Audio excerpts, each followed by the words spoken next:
Hi అండి, నమస్తే. Welcome to PV foods. నేను మీ లక్ష్మి. ఈరోజు మన రెసిపీ వచ్చేసి ఆకుకూరల్లో రారాజైన తోటకూరతో పోషకాలు పుష్కలంగా ఉండే పప్పు తయారు చేద్దామండి. అది కూడా కుక్కర్లో 10 నిమిషాల్లో ఇలా ఈజీగా తయారు చేసేసారంటే ఇంట్లో అందరూ ఇష్టంగా అయితే తింటారు.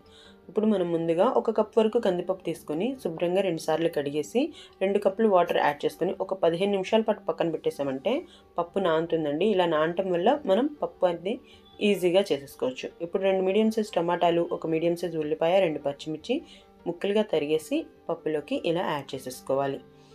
తర్వాత దీంట్లోనే మనం 2 మీడియం సైజ్ తోటకూర కట్టలను కూడా శుభ్రంగా కడిగేసి చిన్నగా ఈ విధంగా అయితే తరిగి తీసుకోవాలి. తోటకూర లేతగా ఉంటే ఇలా కాడలు కూడా వేసేసుకోవచ్చండి. ముదురు ఆకులు అయితే కనుక పులుసు కర్రీ లాంటివి చేసుకోవచ్చు. ఇప్పుడు రుచికి సరిపడా ఉప్పు, అలాగే ఒక పావు టీ స్పూన్ వరకు పసుపు పొడి కూడా యాడ్ చేసేసుకోవాలి. మీరు కారం ఎక్కువగా తినేవాళ్ళైతే కొంచెం కారం ఎక్కువ వేసుకోండి. తక్కువ తినేవాళ్ళైతే 1 టేబుల్ స్పూన్ వరకు వేసుకుంటే సరిపోతుంది. ఇక్కడ నేను 1.5 టేబుల్ స్పూన్ వరకు పప్పులో కారం అయితే యాడ్ చేశాను అనమాట. దీంట్లోనే ఒక అరకప్పు వరకు వాటర్ అయితే యాడ్ చేసుకోవాల్సి ఉంటుందండి. అరకప్పు వాటర్ యాడ్ చేసుకున్న తర్వాత మొత్తాన్ని ఒకసారి బాగా మిక్స్ చేసుకోవాలి. ఈ విధంగా మిక్స్ చేసుకున్న తర్వాత కొంచెం కరివేపాకు కూడా వేసేసుకొని మనం కుక్కర్ మూత పెట్టేసి విజిల్స్ అయితే పెట్టేసుకోవాలి. చూడండి, ఇప్పుడు మనం పప్పు నానబెట్టాం కాబట్టి 3 విజిల్స్ అయితే సరిపోతాయండి. 3 లేదా 4 పెట్టుకోవచ్చు.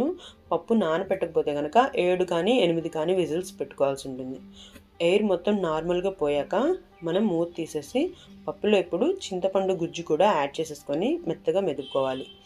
మీకు కాస్త పలుగ్గా ఉంటే కనుక మెదుపుకున్న తర్వాత చింతపండు గుజ్జుని యాడ్ చేసుకోండి.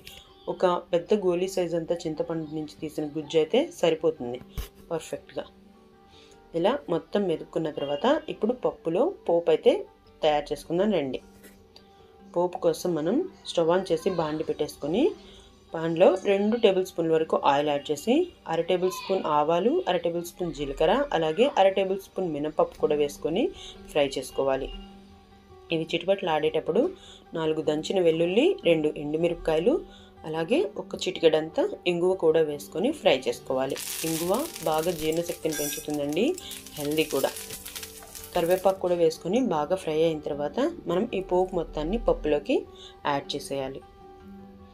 ఇలా పోపు వేసేసుకున్న తర్వాత వెంటనే మూత పెట్టామంటే ఈ పోపు స్మెల్ని బాగా అబ్జర్వ్ చేసుకుంటుందండి. మంచి గుమగుమలాడే వాసన అయితే వస్తుందన్నమాట. ఇప్పుడు ఒక 2 నిమిషాల పాటు ఈ పప్పుని మళ్ళీ ఉడికించుకుంటే చాలా, ఒక రోజు కాదండి 2 రోజులైనా కూడా పప్పు టేస్ట్ మారకుండా అలాగే ఉంటుంది, పాడవదు కూడా. అంతే ఫ్రెండ్స్, తోటకూర పప్పు చాలా ఈజీగా చాలా సింపుల్గా ఎలా తయారు చేయాలో చూసాం కదా. మీకు ఈ వీడియో నచ్చితే కనుక ఖచ్చితంగా లైక్ చేయండి, మన ఛానల్ని సబ్స్క్రైబ్ చేసుకోండి, అలాగే పక్కనే ఉన్న బెల్ ఐకాన్ కూడా కొట్టండి. కామెంట్ చేసి చెప్పండి. Thanks for watching friends.